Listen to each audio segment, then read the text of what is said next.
Hi, this is Aaron Azrod. Welcome to the 14th part in our series, Rome, the Decline of Democracy. In our last episode, we discussed what the life of a Roman slave would have been like.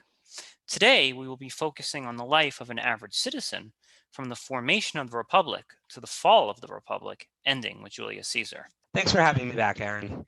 I think this is a good topic. A lot of people when they think of Rome, they think of like one continuous institution from its mythical founding with Romulus and Remus all the way up to Julius Caesar. But the truth is that Rome went through many changes and metamorphoses in both its economic, military, social policies, as well as just like the average citizen of Rome. And I think that you can really get a good feel for the kind of like the pulse of a nation based on how the average citizen functions. So Rome Rome was founded.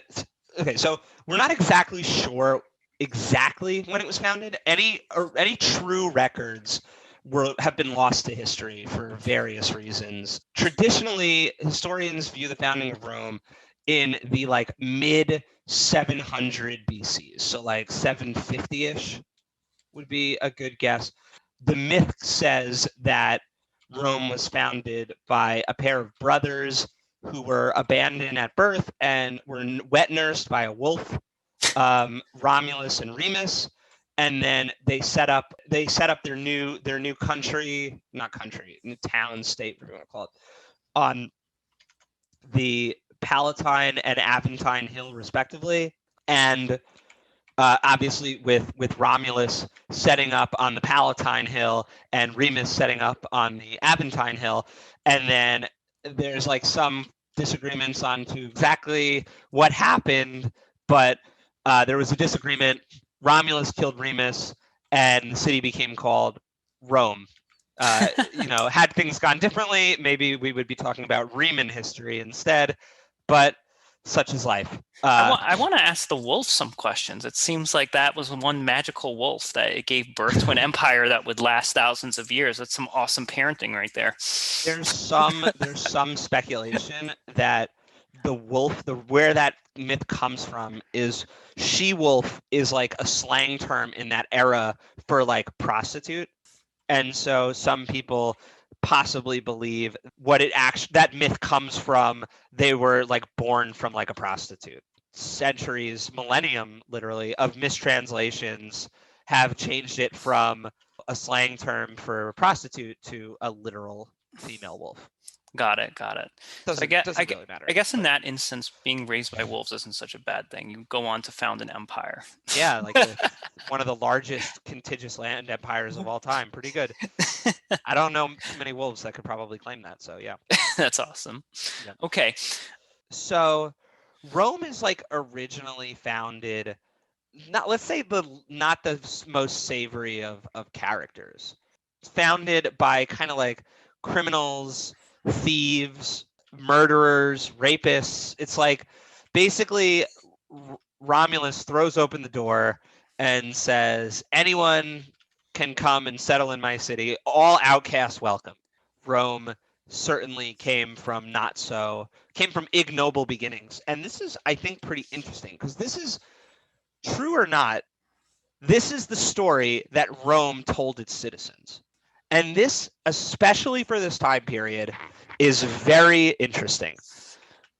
This is a time period where people are tying their history to gods and legends. This is the story that Rome tells its citizens, that they tell each other. This is their history. And this is really interesting because this is, even today, it's rare for countries to talk about their origin so negatively.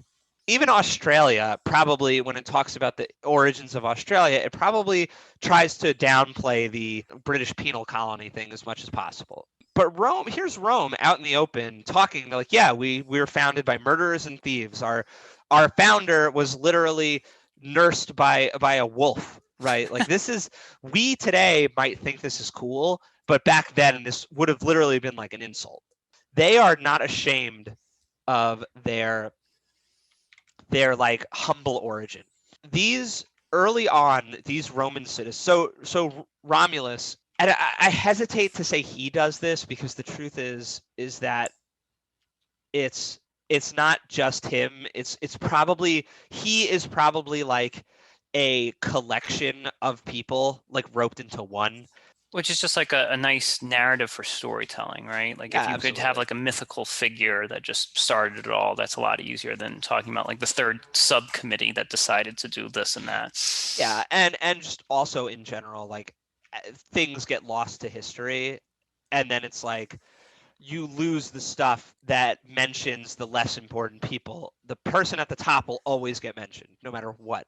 So the reason I say that is I'm just saying, as I say, like Romulus did this, Romulus did that, take that with a bit of a grain of salt. It's like what I'm really saying is Romulus's administration, and then even then, what I'm really saying is early Roman administrations, because Romulus might not even have existed.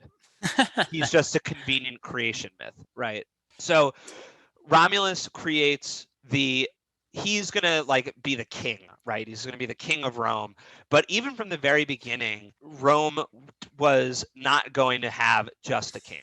And Romulus picks from the people who settled a small number of grown men to be the senators, to form the governing body of Rome. The people that he pick, their descendants will be the patrician class for Rome, the upper Mhm. class, right?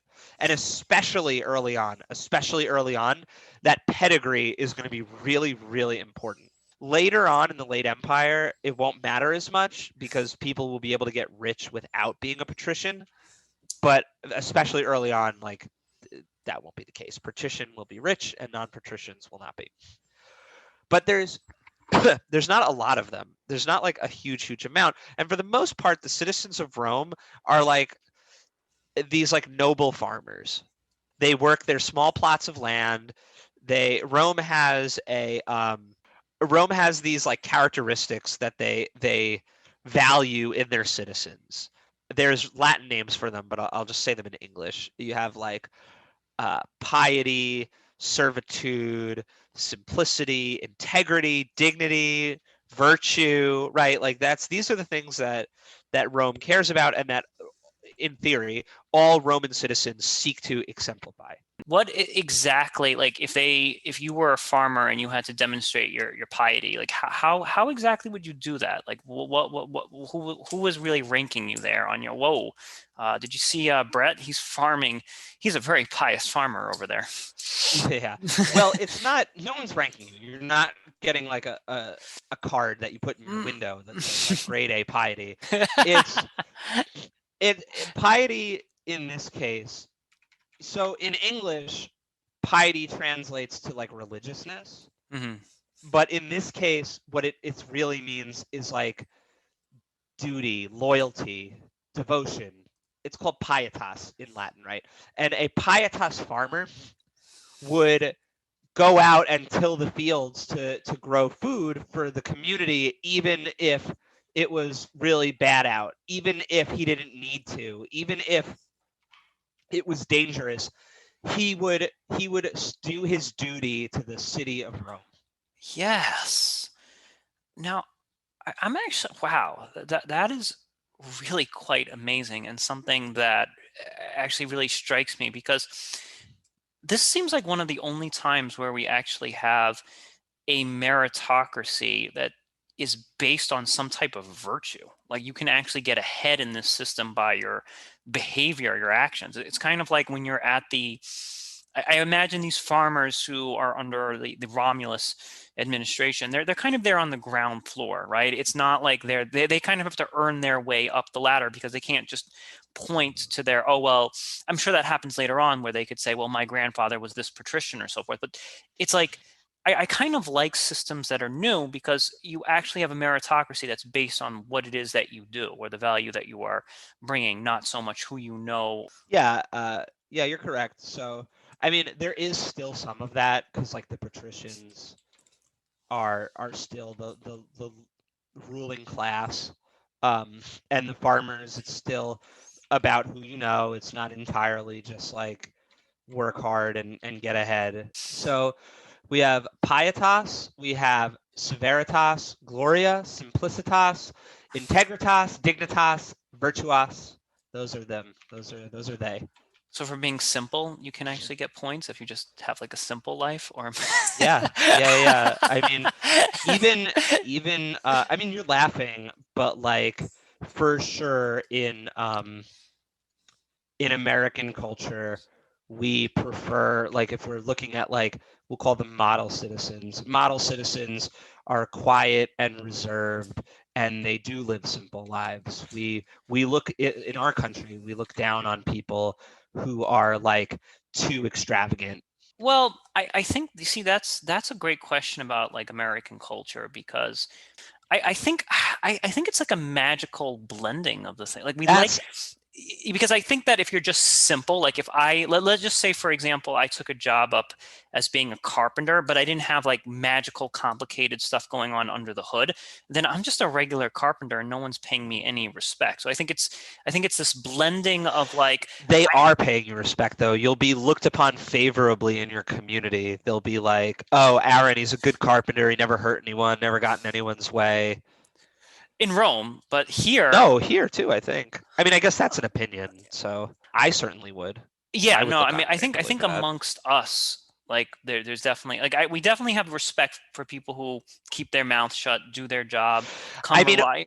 I I'll mean, ask you this, Aaron. I'll ask you yeah. this. What to you, in your mind, feels more Americana? Small town Midwest or like metropolitan New York City?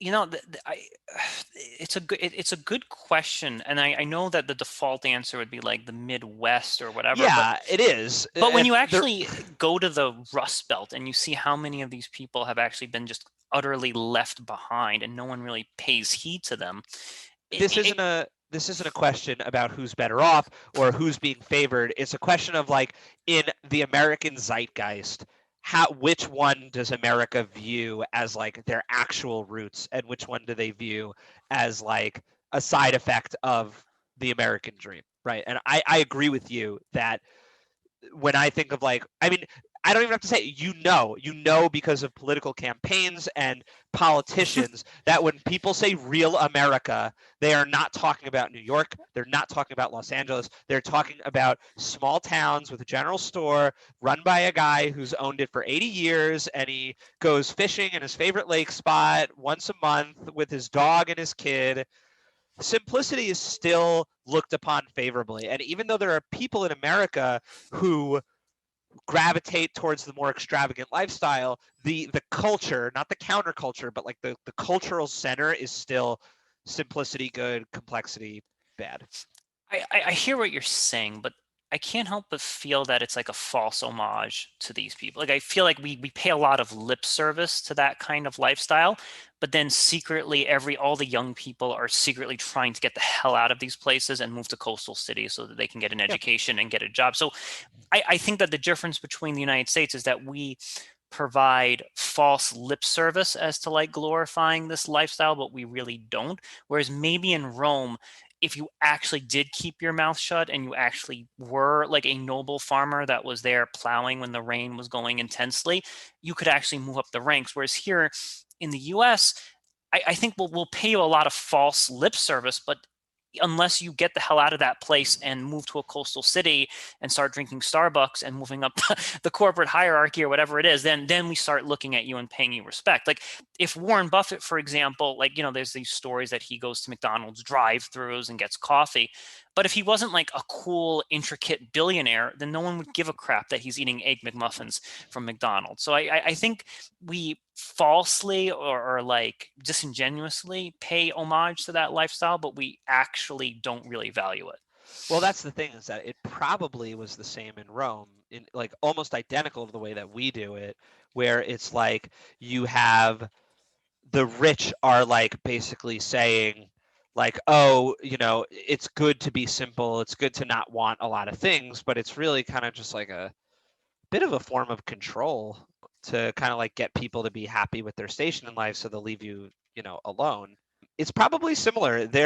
Rome's view of simplicity is probably similar to America's view of simplicity, right? Mm. When Roman politicians are trying to talk up their vote for me for senator, vote for my bill, they do the same thing that our politicians do. They pretend to be from small towns, they pretend to be from rustic means, right?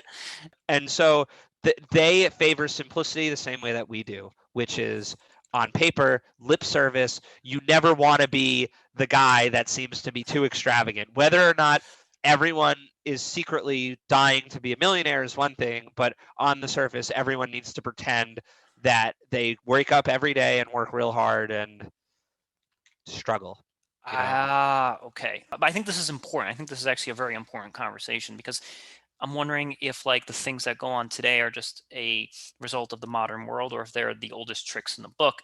Oldest tricks in the book. Because it's like in Rome, then they may have had these virtues such as being pious, such as simplicity, but in actuality, you just had to kind of create the image of those things. You didn't actually have to be those things in order to I move mean, up. there'll always be this like fox in the henhouse effect where the people who are trying to grasp for power want you to play by the different rules, because, and I don't mean that necessarily in like a crazy, like a very insidious way, like they have their own laws, because we're not getting that concrete right here, but rather like throughout history, I can't speak for modern day because I don't know what's going on behind the scenes, but I do know what goes on behind the scenes in history.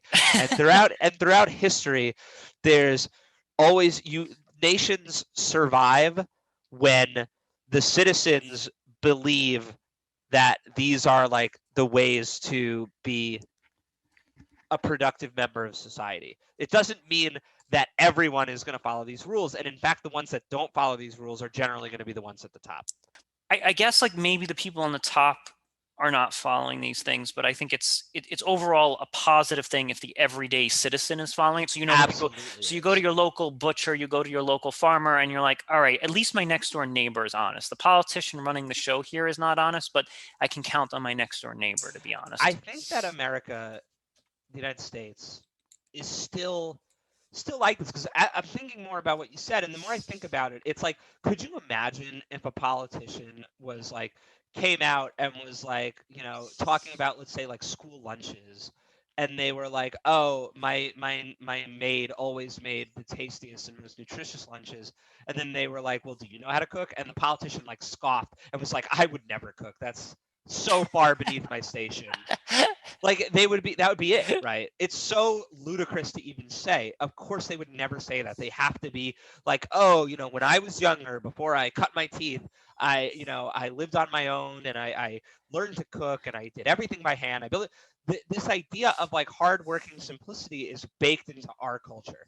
Yes. No, everyone wants to be rich, yes, but when you're trying to gain the favor of your fellow citizens, even among the super rich, everyone is trying to show off as much as they can their humble beginnings and how hard they had to work and how much work they put in. Perhaps we as a society need to start getting better at having more refined BS meters and being like, nonsense. We saw you didn't build that yourself. You had contractors come in at night and build that check. It was like, and I think that's really important that we start calling this out as much as humanly possible, because I think that's kind of taking away from the people who genuinely live those lifestyles. I think there are people who genuinely build their own houses and genuinely do those things, and to falsely advertise that you live that lifestyle when in fact you don't, I think is really, it's discrediting the people who actually put in that hard work and live that way. I mean, what you're referring to is a sociological term called appropriation. Yes. If you're actually selling your character, your background, your history, the family you were brought into in this world, if you're like falsely, like revealing like a false image, I mean, that's just a counterfeit lifestyle. You're basically presenting a counterfeit lifestyle without actually having put in the legwork to make that a reality. Oh yeah, I mean, one of the ways that we humans kind of like litmus test each other in terms of like how much we're going to like someone is through shared experience. Yeah. And so it's dangerous. It is literally lying to pretend you have these experiences. And when you take into account that the reason they're lying about having these experiences is because they want to make a connection with you so they can get something from you, it just becomes all the more sinister. You have to be a straight up sociopath to go up to somebody and be like, oh yeah, I grew up in that same neighborhood, or I grew right around there, and and just basically extract, like, you're basically connecting dots that don't actually exist in order to get people into a false sense of security when they're talking with you. Insane. Oh my God, we are one messed up species, my friend. Okay, I'm so afraid so. Rome has these virtues, and at least the positive part is that it seems like the common farmer, the common merchant, the common person living there is at least living by those virtues. So at least the people on the ground level are subscribing to that. So I guess that's Yeah, somewhat of a net positive. yeah, and they like to think they are. It's a little murky on whether or not this kind of like idealized Roman farmer ever actually existed, or if it was just kind of in the same way that, like, again, in America, we often hear people talk about, like, oh, the bygone age of America when people were like this and not like this, and kids today, they're always looking at their phones. So it's like, you could think of it as like that kind of analogy, where it's like, was this bygone day of the United States where kids played out till the streetlights went out and they caught June bugs, and kids were honest and tough and girls were polite, and like this like weird like whitewashed kind of view of American society. Did this ever actually exist, or is it just one weird perspective? It's the same thing with this like noble Roman farmer. Yeah, this is very interesting. We kind of love to paint, I guess we like to paint the past always as being more glorious than what it actually was. I guess that Oh, for sure. For sure. Okay, so we have this virtue system. It seems to be working. Some people are maybe being genuine and getting ahead. Others aren't. Where do we go from there? So Rome, right from the get-go, is very militaristic, Mm-hmm. and they begin aggressively expanding their borders. They are attacking, conquering, and assimilating their neighbors, the Latins, the Etruscans, the people living in Sicily, right? They're pushing north, they're pushing east, they're pushing south, they're pushing west, they're going everywhere. And as they do this, the rich are getting considerably richer. The people who lead the Romans at this point are serving in the army because they're noble, or so we would be led to believe. They're serving in the army because Rome demands it. It's your duty to defend Rome, and so off you go. The people who lead these armies are the senators, the consulars, or Roman president, if you will, and they are getting the majority of the spoils. And on top of getting the majority of the loot from invading these countries, which is very lucrative, these farmers are being taken away from their farms for large stretches of time. And while they're gone, often, very often, their farms fall into disrepair. And there are laws in Rome about how long you can have land that is that is usable for farming, not being used for farming. You're not. It's illegal to do that. So hold on. Now, these people who are taken into the military, they're conscripted or they volunteer to be in this military? They're mostly volunteering. So they're okay. So they're volunteering and they're helping, I guess, the state. Let's say they're being like coerced. Think of it like the American army. They're joining for very similar reasons that people join the American army. But there's one interesting thing. Like, if, for example, if you have a job and you join the armed services in America, they actually have to hold on to your job. So there's actually a law that says if you let's say you have a job as a computer programmer, but then you decide to join the Marines, your employer has to hold on to your job while you're through service. So it's interesting that Rome would coerce, entice, cajole, whatever you want to say, these farmers, but then the law is actually working against these farmers, saying, oh, by the way, we want you to fight, but by the way, if you leave your farm, vacated for more than 12 months or something, it's going to be taken away? Is that what happens? Basically. So while these soldiers are fighting for various reasons, ranging from feeling the call of adventure to feeling a sense of duty to their country to wanting to make money off of pillaging faraway towns, all sorts of reasons. While they're gone, their farms will fall into disrepair. Oftentimes, they would be lied to about how long they'd be away for, right? And then once you're in the army, you can't just leave. That's What? desertion. One thing that could happen would be the rich would like come by your farm and they would be like, you should sell your land to me. You need the money because no one's working your land. You need food. You need money for food, right? And then they would sell. And then another thing that would happen would be the government would come by and be like, we're taking your land because it needs to be farmed and you're not doing it. What? Man, this really sounds like gentrification and white flight in the 60s and 70s, where basically what would happen is that you would have these houses that would kind of like in the city that would like fall into disrepair, and then wealthy investors would come in, buy these properties in like neighborhoods such as Brooklyn and so forth. That would be economically depressed for a while, but then they would kind of rebuild it up and watch their property value. Or the government would sometimes take things over under eminent domain and pay what they felt was fair market value. But then a decade or so later, that place was worth a lot more. These tricks seem really, really old. I really wish more people studied history and didn't just discount it as like, oh, history is just an interesting stories of things, but they really happened. Like it's more than just like a Marvel movie that's actually a documentary. It's like the same things that are happening today have happened hundreds of times in hundreds of places throughout history. And it's like you can learn a lot from just like understanding what happened and what was the result. And you could almost see like prophetically, like, well, what happens next, right? Yes. Now this is so interesting, because I think that sometimes when we're studying Rome, we get so caught up in the Neros, the Caligulas, and all of these like really epic stories, which are great, and they have great drama and they Yes. make for great movies and so forth.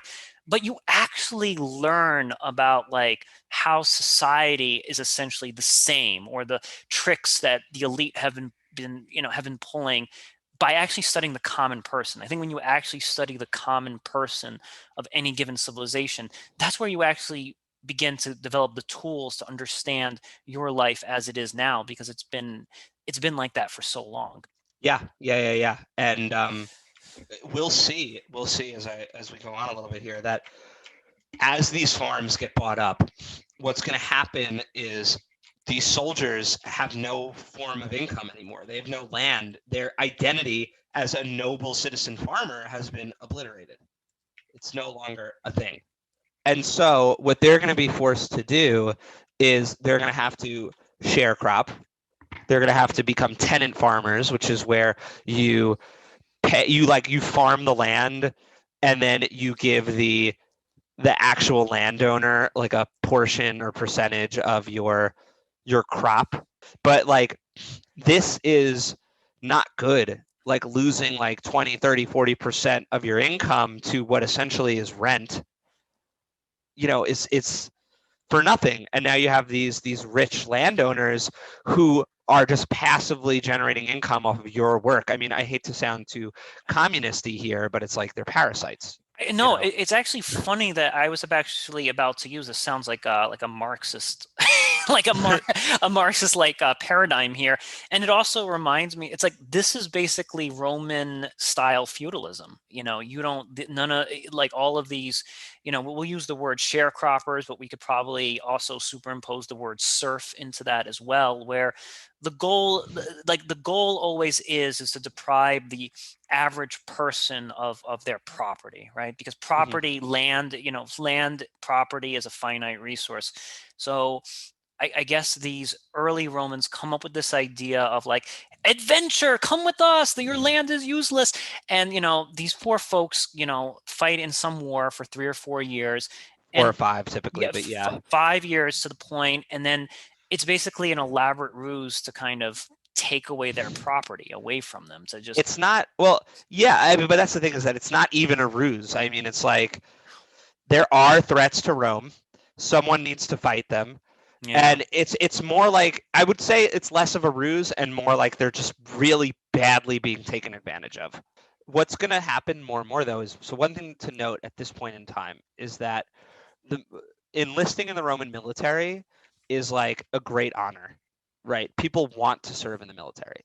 And it actually, you pay to be in the military, not the other way around, right? Well, sorry, it's like a little bit of both. So one, you will get money by basically stealing it from other people, but like they don't supply you with equipment. You know, they don't give you weapons. You have to bring them. And so the upper class are the leaders, not just because of the fact that they are, you know, socially important, but because they're the only ones, for example, that can afford horses. Right? How are you going to be in the cavalry if you don't have a horse? It starts to become a problem for Rome because the ratios of like rich, middle class, and poor is getting thrown off by the land grabbing. By the time of the Gracchi brothers, which is what I think we talked about on one of our first podcasts, income inequality is off the charts, a level that like you couldn't even comprehend in the United States. You know, imagine if every state was owned by like one person. Wow. And now you're thinking in the right level of income inequality, right? Imagine if like all of the land in New York was owned by a guy, right? And you pay rent to that guy, and when you work, your business pays rent to that guy, and yeah, that's the level that we're talking about. New York 2055. Yeah, maybe we're getting there. We are. And so some politicians attempted to alleviate the problem, but the problem is, one, like the Gracchi brothers, they're the most famous, right? Tiberius Gracchi. The problem is that, one, these fixes were only temporary, and within a couple of years, things would really quickly revert back to the way that they were, because the rich just have so much power and so much money and so much influence that there's really no law that can curb them. Because at the end of the day, they are wielding power, and the power that you wield as like the republic is insignificant to the power of money and resources. And then the other reason is that no politician in Rome is ever, I mean, this is, I don't want to speak in absolutes, but no politician in Rome or anywhere really is ever just like this totally virtuous person who's just trying to do the right thing because they're a nice guy. It's always at least a little bit for their own personal growth, power, and advancement, right? Right. And because of that, even if you have good ideas for like how to fix things, your political enemies will block you. And we see that today.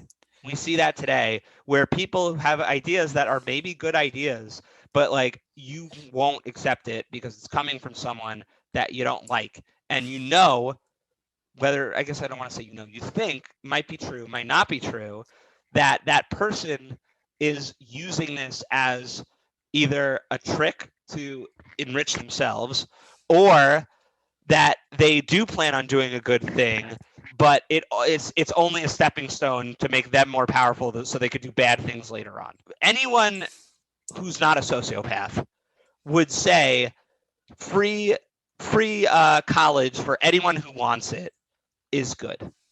Not talking about money, not talking about infrastructure. We're not talking about anything other than, hey, if you could snap your fingers and have everyone get free college, would you do it? Only a lunatic would be like, no, I want people to stay uneducated, right? The minutia of it starts to come in when people say like, I want that, but I don't know how we're going to pay for it, right? And the minutia comes in when people start to distrust that person.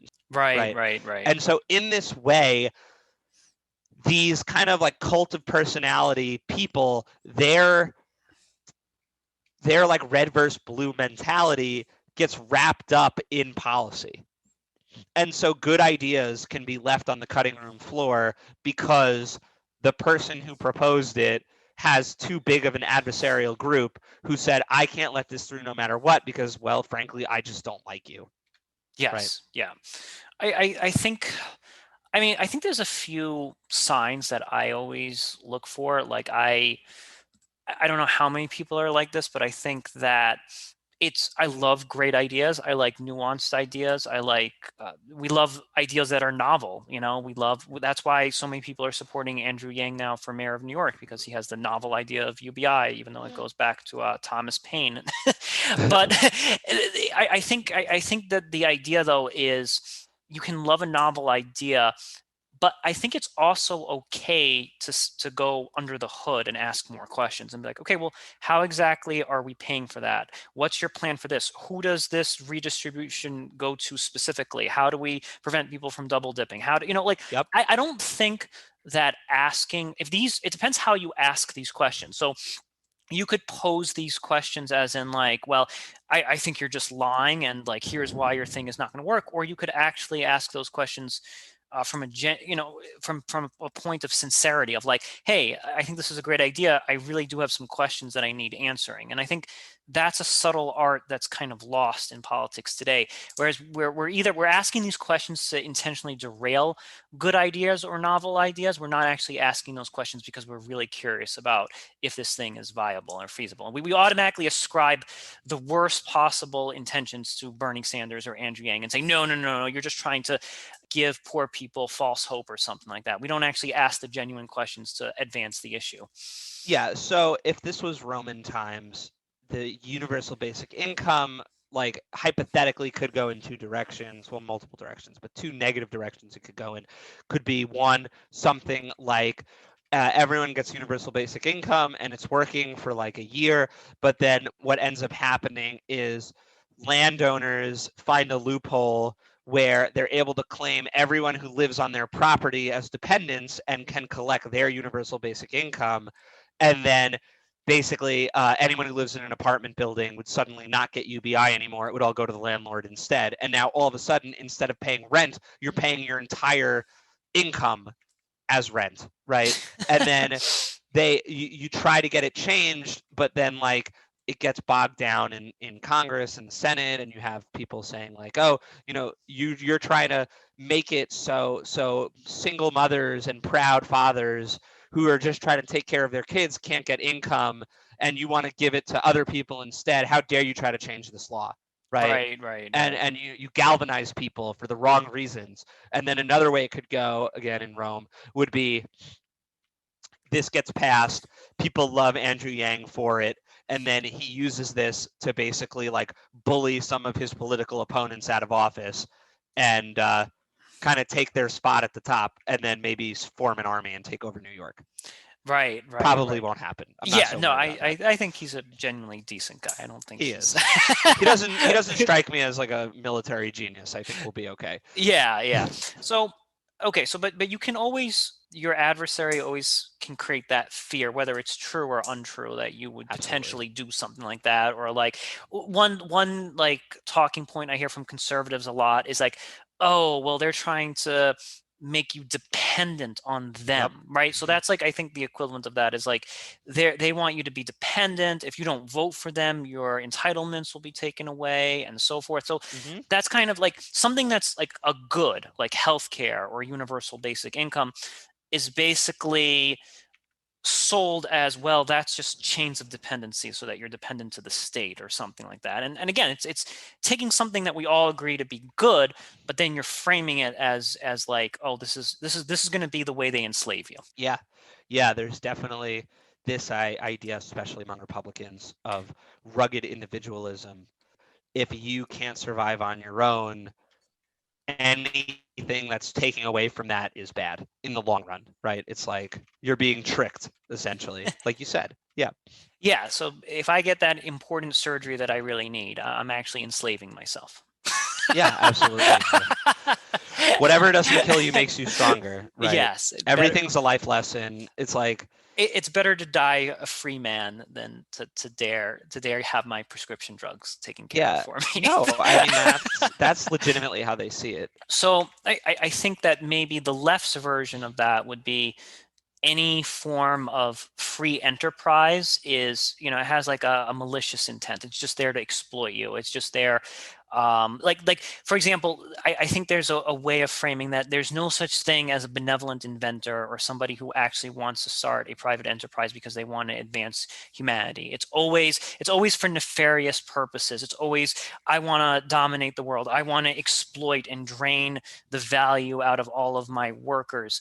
And I think that, like, obviously, do corporations need to be regulated? Absolutely. But there might generally just be people who have great ideas and they want to start a private enterprise, and they have a vision or a product they want to sell that will ultimately make our world a better place. Yeah, I agree. I think that's a good example of it on both sides. Yeah.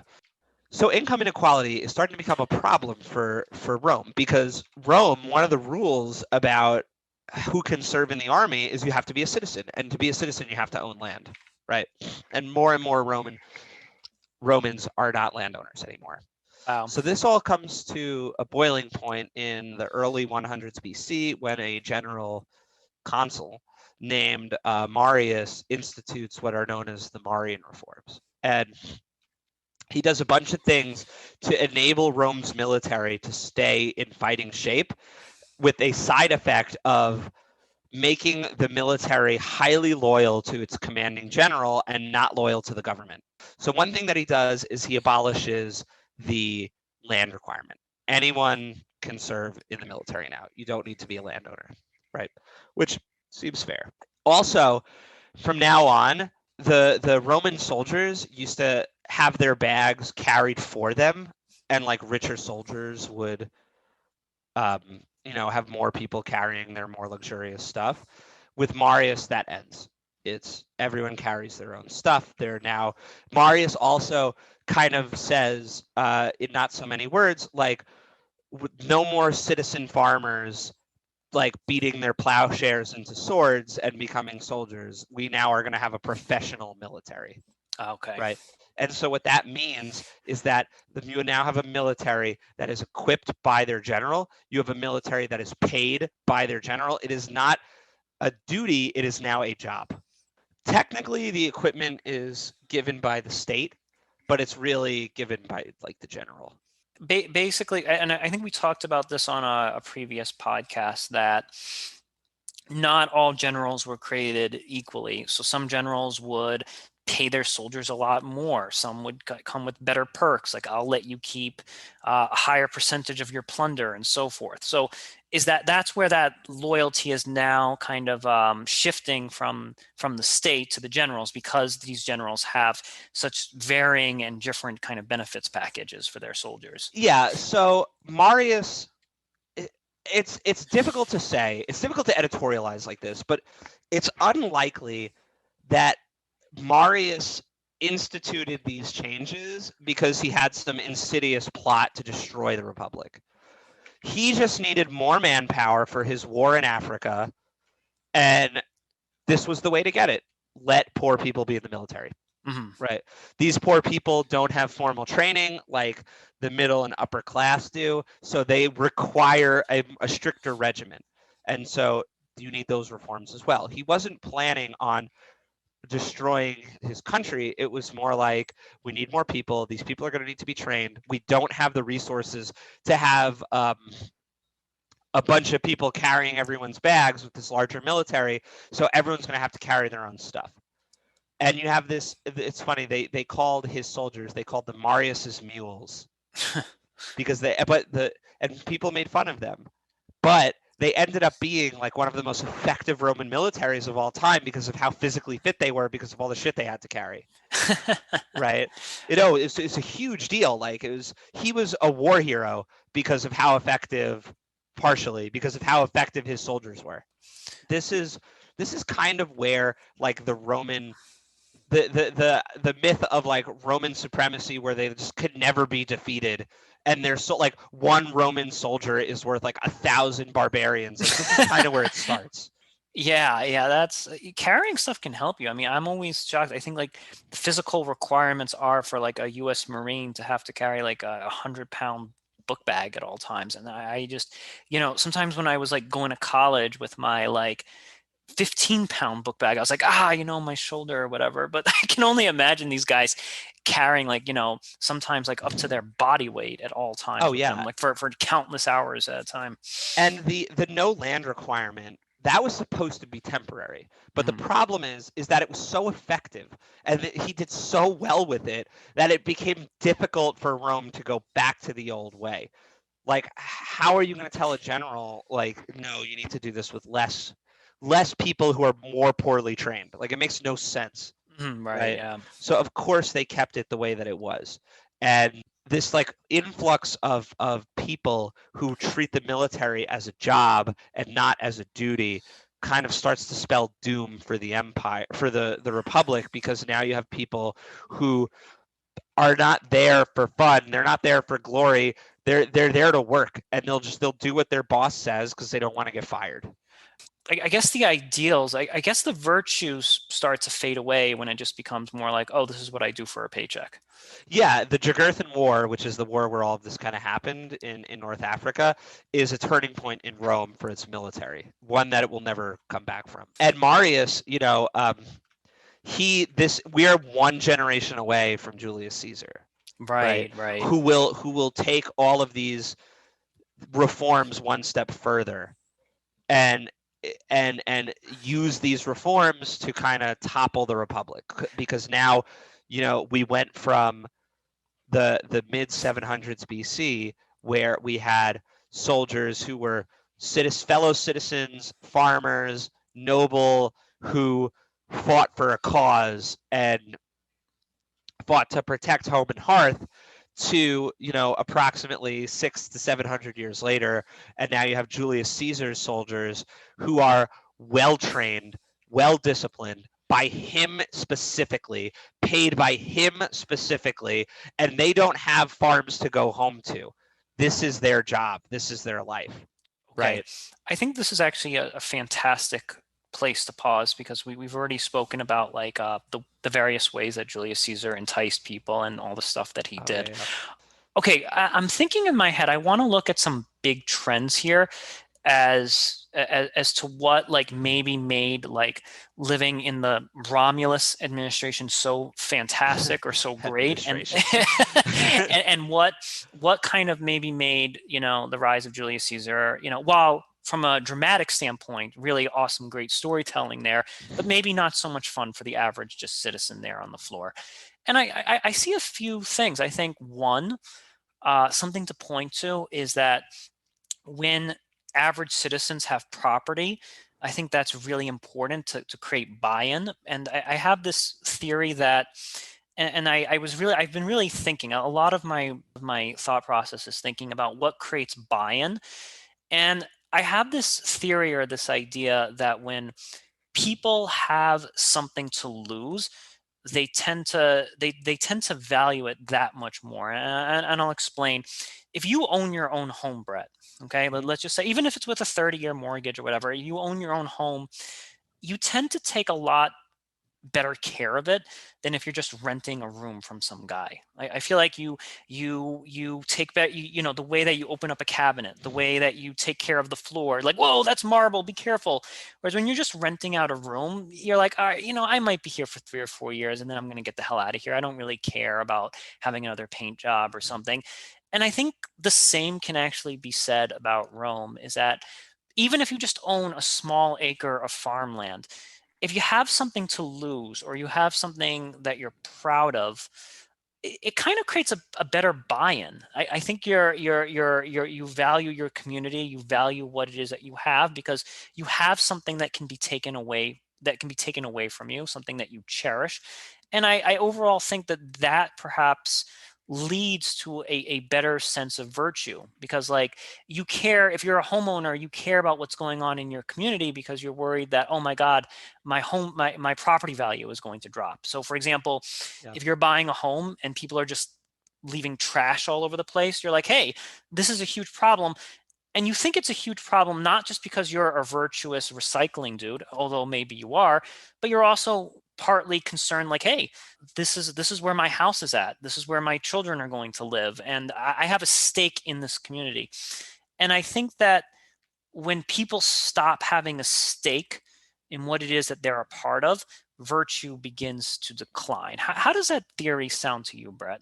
Yeah, I would 100% agree that that buy-in is necessary for communities to function. People without stake, without that buy-in, there's no reason for people to put in the level of attention and care that would, improve the area. Because, like you said, you could just move. I mean, like, plenty of times I've like thought about moving because I maybe like don't like my neighbors or something. But I wouldn't do that if I had a house, right? Like you said. When people have stuff that they value, when they have stuff that they're afraid to lose or afraid to watch it depreciate, it's almost like it's a part of themselves in a way. I feel like that how like we have this term like proud homeowner. So it implies that like your farm or your home is somehow a part of who you are. We take a lot of pride in taking nothing and building something out of it. And I think that when more people become tenants, when more people become sharecroppers, you don't necessarily take pride. Like if you're a feudal serf, it's not your land. You don't really care as much. Okay, yeah, if the farmland's completely gone, you'll starve to death. But you Yeah. don't have that necessarily. Like, what's the difference between this baron running your land and some other baron coming over Yep. and taking over your land? You don't have pride and you don't have stake in what's actually occurring. Yep. That's absolutely right. It did become, you became loyal to who was paying you the most money. I think there's some lessons here about how the US could become a little bit more like that early Romulus administration. And it's harder. It's definitely harder. Like the more people that you have in a country or in a society or a civilization, the harder it is to manage them. There's no doubt about that. When we're looking at public policy, when we're looking about the way that we get this civilization moving, the more buy-in, the more people have invested in this country, the higher their virtues and the higher their values will be. And it's not just because they're good people, it's because they have something to lose. Brett, thank you so much for being on the podcast today. This concludes the 14th part in our series, Rome, the Decline of Democracy. I'm Aaron Azrod.